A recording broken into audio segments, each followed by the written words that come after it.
জনে নদী মাতৃ দেশ, অর্থাৎ আমি এটা বলছি নদী আমাদের গর্ব, নদী আমাদের অহংকার, নদী আমাদের গহনা। সেই সারি নদীর উপর ভিত্তি করে লেখা আমার সারি নদী।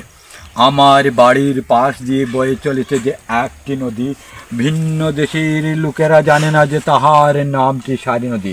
বালি পানি আর নীল পানি দেখে মনে হয় যেন নীল আকাশের মধ্যখানে। আবার বহুদূর থেকে বয়ে আর পাহাড় ছুঁয়ে আনছে যে কত রত্ন খনি। আমার দেশের লোকেরা জানে যে এর মূল্য কতখানি। এই নদীর পানি পান করিলে বোঝা যাবে এর স্বাদ কতখানি। আবার গ্রীষ্মের সময় সাঁতার কাটিলে বোঝা যাবে এই নদীর শীতল তর কতখানি। বর্ষার গুলার সময় হলে দেখিতে পাওয়া যায় এই নদীর খরস্রোত কতখানি। এই নদীর দুধারে স্তরে স্তরে জমে আছে ছোট বড় বালির ডিবিখানি। সন্ধ্যার সময় হলে পরে শোনা যায় যে কল কল শব্দখানি। আমার মনে হয় যেন ফিস ফিস করে কে কথা বলছে জানি। অনেক রকমের দৃশ্য নিয়ে আছে আমাদের এই দেশের এই সারি নদী।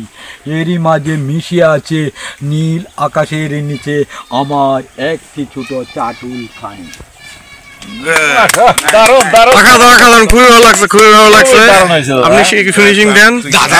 আসলে আমরা শুধু প্রকৃতি দেখছি না, প্রকৃতির সাথে এই যে মিশে আছে এই জনগণ এবং এই দাদার মতো লোক, তাদেরকে পেয়ে আসলে প্রকৃতির একটা সৌন্দর্য আরো বেড়ে গেছে। এবং ওনার নিজস্ব একটা বিজনেস আছে, উনি এখানে অনেক সুন্দর চা বানান।